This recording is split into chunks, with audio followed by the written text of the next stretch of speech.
This is Real News Media TV, coverage you can trust. Please like, share, subscribe, and hit the notification bell. Select all for daily news updates. Dancehall entertainer Popcorn fined $10,000 for road traffic breaches. Popular dancehall entertainer Popcorn, whose given name is Andre Sutherland, was this morning fined a total of $10,000 after pleading guilty to breaches of the Road Traffic Act in the Yalas Traffic Court in St. Thomas. The entertainer was fined $2,000 each for driving without insurance coverage and driving without a helmet, and $3,000 each for having no valid certificate of fitness and driving an unlicensed motorcycle. However, he was admonished and discharged on the charge of having no registration plate affixed. The entertainer was slapped with the charges after he was arrested on April 26 while traveling with his entourage in a 9-vehicle convoy in a section of Bath in the parish. The entertainer was stopped by the police and found to have committed the breaches. Attorney at law Matthew Hyatt represented Popcorn. Hanover man charged following gun seizure. The police in Hanover have charged 27-year-old Gifford Cockins, otherwise called Marco, with illegal possession of firearm. According to the Lucy police, the charges against Cockins stem from an incident on the Prosper Main Road in Lucy on Monday, October 25. The police reportedly signaled the driver of a motor vehicle to stop. Cockins was a pillion on the motorcycle. The driver reportedly disobeyed and sped off. However, the motorcycle fell and Cockins later confronted the police with a firearm. Cockins and the driver subsequently fled, leaving the illegal weapon, a 9mm pistol loaded with 7 9mm rounds behind. Following investigative leads, the police conducted an operation at Cockins' home on Riley Road in Lucy, where he was arrested. He was charged on Monday after a question and answer session. A court date has not yet been finalized. School principal gets a 9-month suspended sentence for indecent assault. Solomon Smith, principal of Brownstown Primary School, who was charged with indecent assault of a male student from another school in St. Anne 2 years ago, was given a 9-month suspended sentence for 1 year when he appeared in court on Wednesday. Peter McHugh, who is Smith's attorney, served notice that he will appeal the conviction. Smith was arrested and charged following a probe by members of the Center for Investigation of Sexual Offenses and Child Abuse in July 2019. It was reported that Smith committed the offense earlier that year. A report was made to the police by the boy's parent, and the principal was arrested and charged. Tougher penalties for human traffickers. Persons convicted of human trafficking in Jamaica are to face increased fines and mandatory prison sentences as lawmakers gave the nod on Wednesday to a bill amending the Trafficking in Persons Act. The bill was approved with 2 amendments. National Security Minister Dr. Horace Chang, who piloted the bill in Parliament, described trafficking in persons as a heinous modern-day crime that pulls in significant funding for the criminal underworld. He said that some wealthy personalities were involved in the crime. Chang told his fellow parliamentarians that criminals involved in drug running could use the same channels to carry out trafficking in persons. Earlier this year, the U.S. State Department maintained Jamaica's Tier 2 ranking in its Trafficking in Persons report, which means that the country has not met the minimum standards for the elimination of human trafficking. The report said that even though significant progress had been achieved, the government has maintained limited law enforcement efforts. The State Department report had also asserted that police officers were complicit in sex trafficking. Further, the report stated that the imposition of fine in lieu of imprisonment and prescribing a lower maximum imprisonment term for sex trafficking were inconsistent with the sanctions handed down for other serious crimes such as rape. The amended law will now create an anti-trafficking regime that creates a deterrent for offenders and one that is in keeping with the recommendations of the United States Department of State Trafficking in Persons Report 2012. The decision was made to amend the monetary penalties in the Trafficking in Persons Act to remove the option of fines in lieu of custodial sentences as a penalty for certain offenses that are egregious in nature. The amendment also makes a consequential amendment to Section 10 of the Child Care and Protection Act to remove the option of fine in lieu of custodial sentence. Betheltown, Darlaston, and White House in Westmoreland to get Wi-Fi hotspots.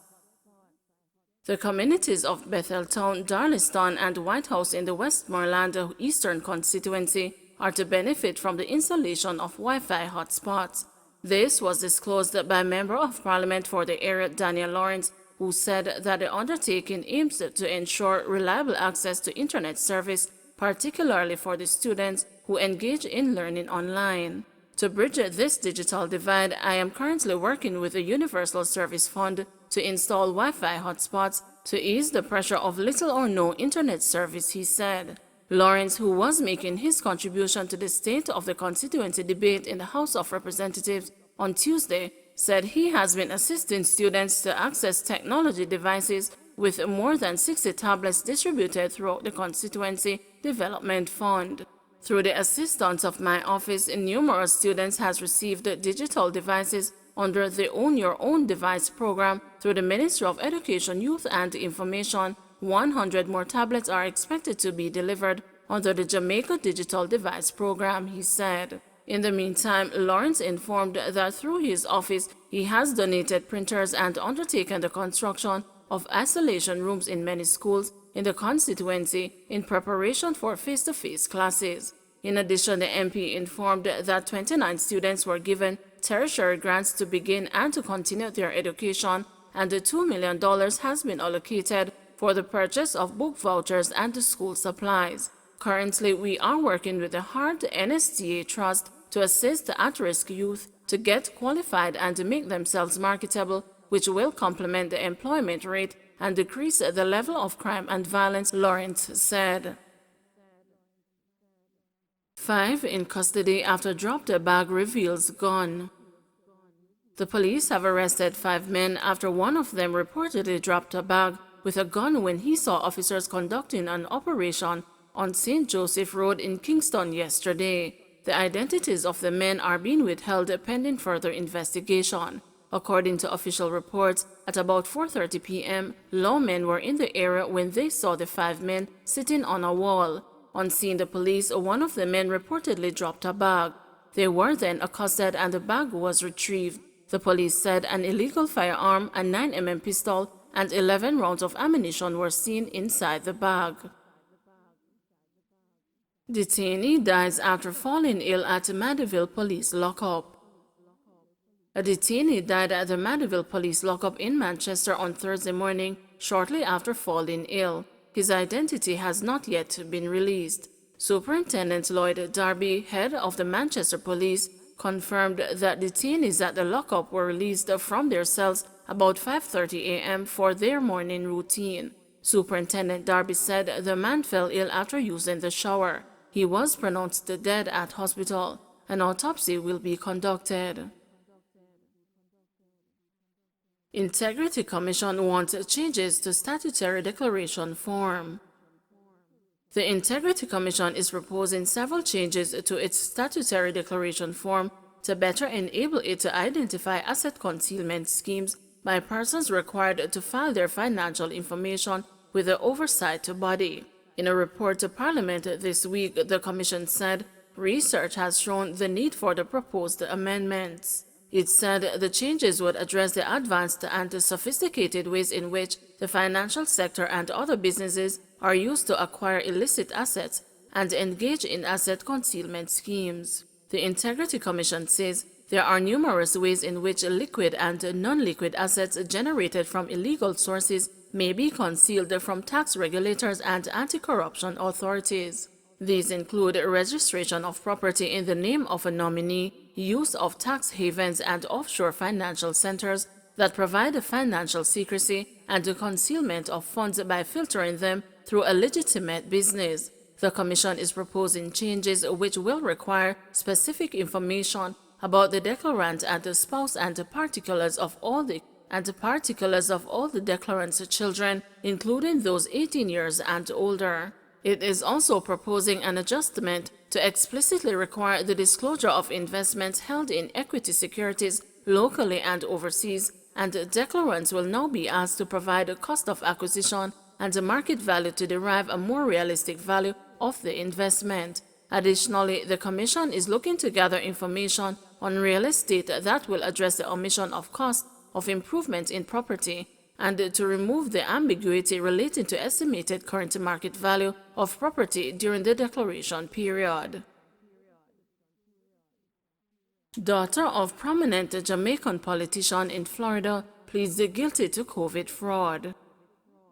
Damara Holness, the daughter of prominent Jamaican-born Florida politician Dale Holness, has pleaded guilty to a federal fraud charge involving COVID-19 relief funds. Federal prosecutors yesterday told a federal judge that the 28-year-old pleaded guilty to stealing US $300,000 from a federal government program designed to help small businesses that were hit hard by the COVID-19 pandemic. She was charged with one count of conspiring to commit wire fraud in August. Her guilty plea came one day after the Democratic Party primary for the 20th congressional seat, which saw her father locked in a tight race for the seat that takes in parts of Broward and Palm Beach counties. Dale Holness is currently the Broward County Commissioner.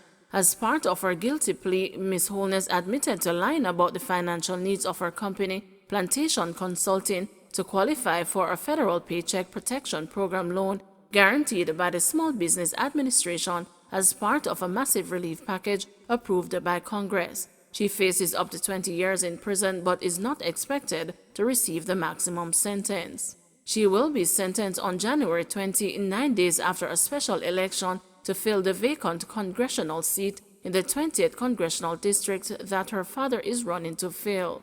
Mr. Holness, speaking after her arrest, said he has nothing to do with her business dealings and distanced himself from her troubles. The single mother is among thousands of small businesses who turned to the federal program for help during the pandemic. The U.S. $650 billion program, part of the CARES Act, is credited with keeping many small businesses open during the height of the pandemic, but it has also spawned dozens of fraud cases in South Florida and across the country. While serving as the Broward County Democratic Black Caucus last year, Damara Holness applied for and received some $300,000 in loans for her small business.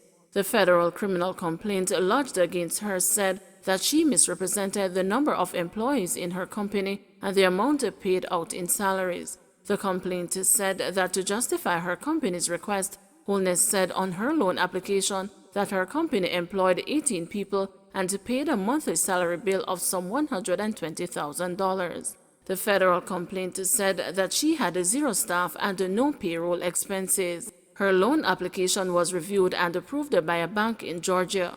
The funds were wired to her company's account, and the federal complaint said that with the receipt of the money, she went about creating a false paper trail to make it appear that the funds were spent on legitimate approved expenses. The complaint further said that checks were made payable to individuals who cashed them and returned the funds to Ms. Holness. They were paid a few $100s for performing this service. Don't forget to like, share, subscribe, and hit the notification bell. Select all for daily news updates.